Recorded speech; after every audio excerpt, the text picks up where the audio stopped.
नमस्कार। बहुत ही सुंदर सा प्यारा से वो गाना झूमर के गाना लेके आ गई। मुझे देखिए सुनिए, बताइए कैसा था।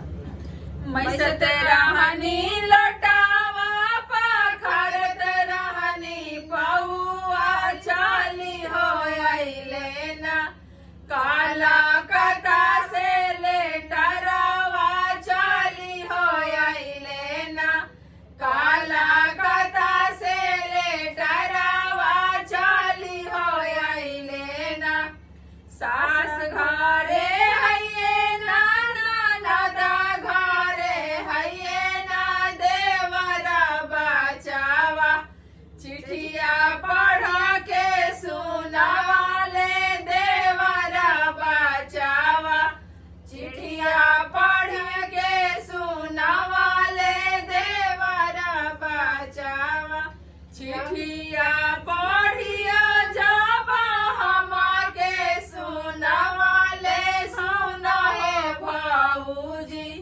चिठिया पढ़िया जाबा हमके सुनावाले सुना हे भाऊजी भैया रखले बंगालिनिया सुना हे भाऊजी भैया रखले बंगालिनिया सुना हे भाऊजी छोड़ी देबो नैना गाजर छोड़ी देबो बिंदिया छोड़ी हो देबो ना सूरज बेदी पाके से नूरा छोड़ी हो देबो ना सूरज बेदी पर के से नूरा छोड़ी हो देबो ना झलक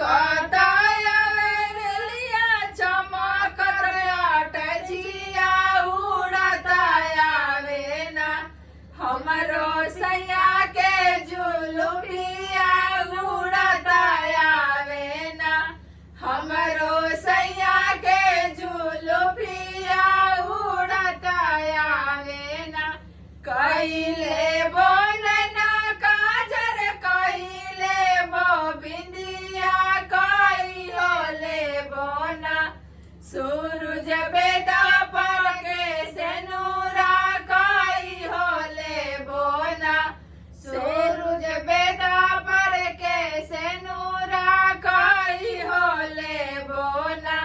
धन्यवाद। कैसे लागल गीत हमनी के बताई जा कमेंट में, और चैनल पर नया बनी जा तो सब्सक्राइब जरूर करी जा, और हमनी के वीडियो के लाइक करी जा, शेयर करी जा। धन्यवाद।